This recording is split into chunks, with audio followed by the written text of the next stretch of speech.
Hello again, welcome to another edition of the Real Ale Guide. Today's beer is a beer from the Monk's Cafe in Sweden, and it's the Russian Imperial Porter. And if you have a look here, it says limited edition, and they put very, I just want to get this to focus, there you go, there's a very limited edition, 11.2% ABV, there's a website. Swedish Porter. Okay, gold cap, let's get in. Before I do, big thank you to Johan who sent me the beers. 18 beers he sent me, 18 beers. So we're going to be getting on with these over the next few weeks. Johan's based in Sweden. Got a vast beer knowledge, as you could probably tell by now with the beers he's been sending. He sure do know his beers. So what we're getting here is jet black, a jet black porter. It's rocking back and forth. There's some nice conditioning. See if we can generate some kind of head there.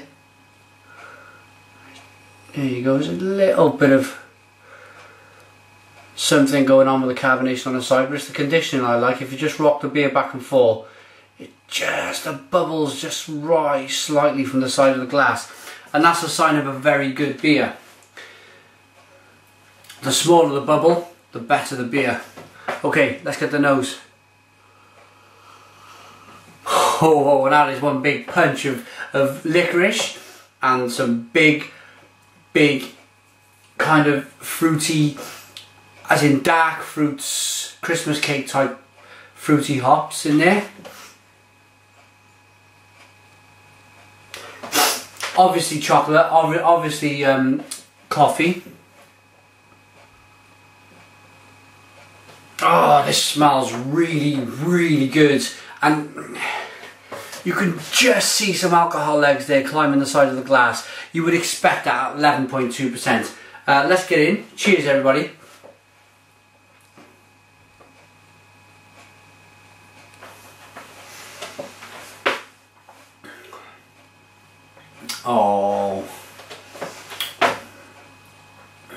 Oh yes. The first thing that entered my mind was just how silky this beer is. It is a really silky, creamy, palate coating mouthfeel. That is the first thing that grabbed me. Next thing.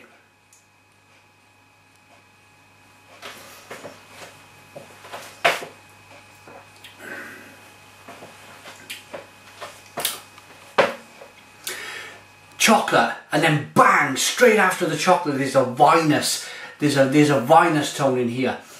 Now it's sinking into my stomach, and a bit of a nice mouthful of that one, and it's warm in my stomach. So there's a lot of sensations going on right now.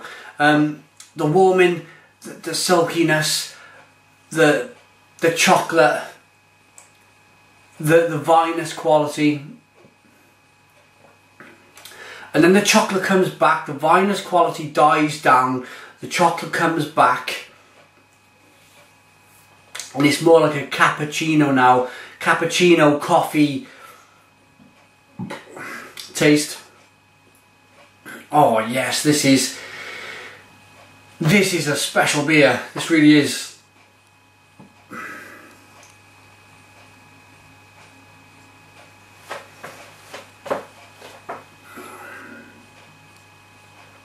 Oh, and now more of a prolonged, this taste was a prolonged chocolate coffee taste, which went right the way through the three phases, the beginning, the middle and the end. That was a nice, it's amazing what these type of beers can do. They really do change with every mouthful. You get different things with every mouthful. This is super stuff.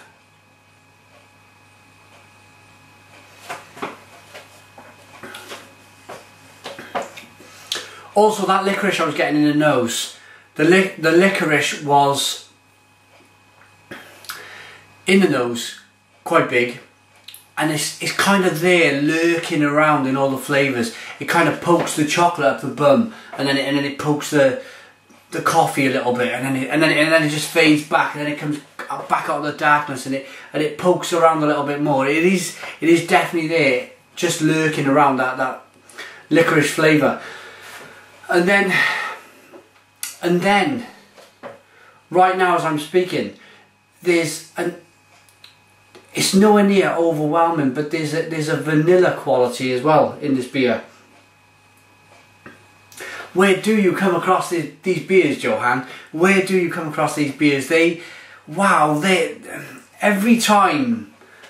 And now there's a reason why I'm reviewing a lot of Swedish beers as well, because they're just knocking my socks off.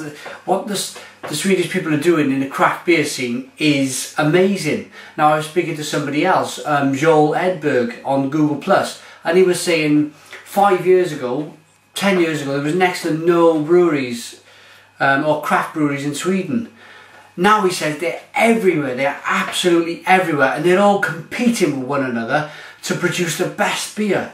And this is the result. This is what you're getting. This is the final product.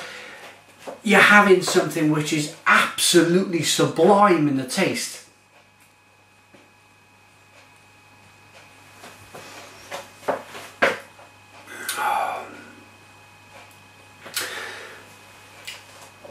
The biggest thing I like about this beer is the mouthfeel. It's the way it sits in my mouth. It's the way it just kind of slides down my throat. It's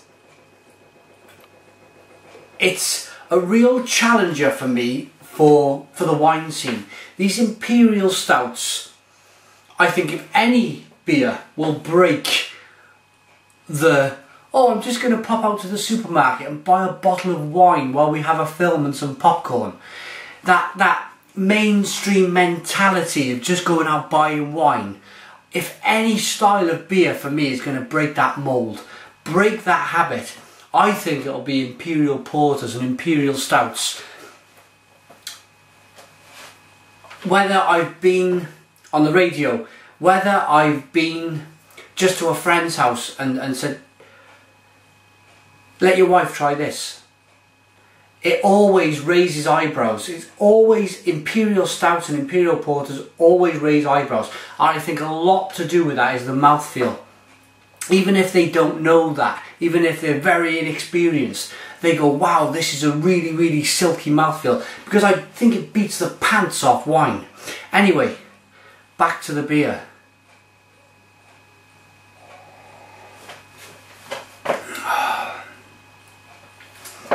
It's superb, it's superb. I am very, very excited to have the chance to review a beer like this.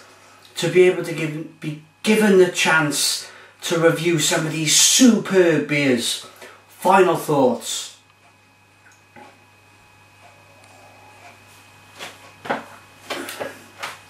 I've talked enough about the mouthfeel.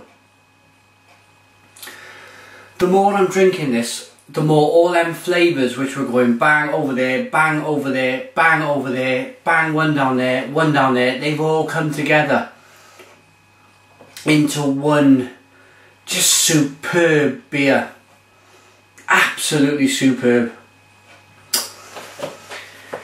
Okay, www.monkscafe.se, and this was brewed by Charles Casino.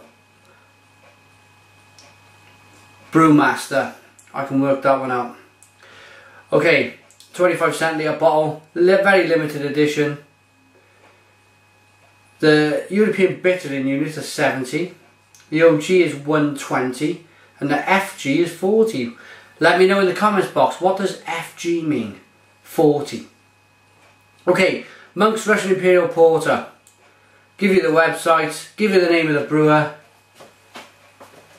Thanking Johan again for the beer. Time for a rating. This gets a 10. This gets a 10 out of 10. Love the beer. Absolutely fantastic. Put your comments in the comments box. Subscribe if you like. And cheers.